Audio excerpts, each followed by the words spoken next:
This is a story about a teenage girl who avoided every hard conversation, every scary challenge, every uncomfortable truth, until life cornered her. And she learned the most powerful lesson of all. Stop running, start facing. Once upon a time, in a regular American town where school hallways felt like pressure cookers, and everyone pretended they were fine, there lived a teenage girl named Mia. Mia was 16, smart, gentle, and quietly exhausted. From the outside, she looked like she had everything under control. Decent grades, polite smile, good reputation. But inside, Mia had a secret habit that controlled her life. Whenever something felt hard, an argument, a test, a responsibility, a fear, she didn't face it. She escaped it. She avoided it. She delayed it. She told herself, "I'll deal with it later." And for a while, later always seemed far away, until later became a wall she couldn't climb. Mia didn't run with her feet. She ran with excuses. If her best friend texted, "We need to talk," Mia would pretend her phone died. If her teacher asked why homework was missing, she'd say she forgot it at home.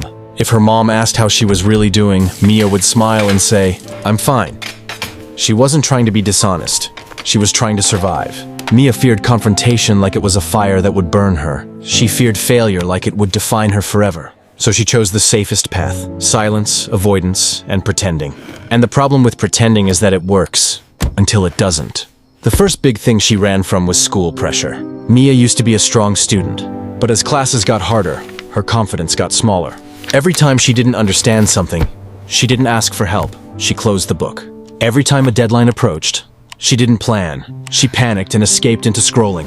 The night before tests, she would tell herself, "I'll study after one more video," and then fall asleep with guilt, sitting on her chest. When grades dropped, she promised herself she would fix it next week. Next week came, and she ran again. Soon, her life became a cycle. Avoid, feel relief, feel guilt, repeat. The second thing she ran from was pain at home. Mia's dad had lost his job months ago, and the house felt different, quiet, tense, heavy. Bills piled up. Conversations ended early. Mia could feel her mother's stress in the way she sighed while washing dishes. Mia wanted to help, to be strong, to say something comforting, but she didn't know how. Instead, she stayed in her room and made herself busy with anything that kept her from hearing the truth. In the living room, the guilt made her stomach twist. But she kept running, because facing it meant feeling helpless. And helplessness scared her more than sadness. The third thing Mia ran from was herself. She had dreams, big ones. She wanted to win a scholarship, leave town, and build a future that didn't feel like survival. But every time she imagined trying, she also imagined failing. And failure felt like humiliation. So she avoided the very opportunities that could change her life. She didn't apply for programs she was qualified for. She didn't join clubs that required confidence. She didn't raise her hand in class anymore. She didn't even let her dreams breathe. Because if they grew too real, the fear would grow too. And quietly, Mia started becoming someone she didn't recognize. A girl with talent, but no courage. Then came the day her running finally caught up with her. It happened during a group presentation in class. Mia had promised her teammates she would finish her part, but she delayed it again and again, telling herself she still had time. On presentation day, she stood in front of the class holding note cards with barely anything written. Her throat tightened. Her face went hot. When it was her turn to speak, her mind went blank. The room felt like it was spinning. Someone in the back whispered, and a few students laughed quietly. Not loudly, just enough to hurt. Mia tried to speak, but her voice cracked and she froze. Her teammates stared at her with disappointment. Her teacher's eyes showed concern, not anger, and that somehow felt worse. When she sat down, her hands were shaking.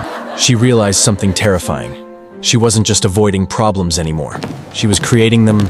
If this story is touching your heart and helping you learn English through deep, emotional life lessons, subscribe to English Story Academy for the most interesting, emotional, and unforgettable motivational stories. That afternoon, Mia didn't go home right away. She walked to a small park near the school and sat on a swing that creaked with every movement. The sky was cloudy and cold, matching the feeling in her chest. She stared at the ground and finally allowed herself to feel everything she had been running from: shame, fear, disappointment, and a deep sadness that felt older than 16. Tears came quietly, not dramatic, just real. And for the first time, Mia admitted the truth out loud, barely above a whisper. "I keep running because I'm scared." She expected that confession to destroy her. Instead, it felt like a door opening, because you can't change what you refuse to admit. That night, Mia went home and did something she had avoided for months. She talked. She sat at the kitchen table while her mom washed dishes, and her voice trembled as she said, "Mom, I'm not okay." Her mother froze, then slowly turned around. Mia's eyes filled again. She admitted she was falling behind, that she was scared, that she felt like she was drowning in everything. She expected anger. She expected disappointment. But her mother walked over and held her hands, tight, warm, steady. "I wish you told me sooner," her mom said softly. And those words hit Mia like truth. Running doesn't protect you. It isolates you. The next morning, Mia made a decision that felt like lifting a weight with trembling arms. She would face one thing, just one, every day. Not everything, just one. She started small. She went to her teacher after class and said, "I need help."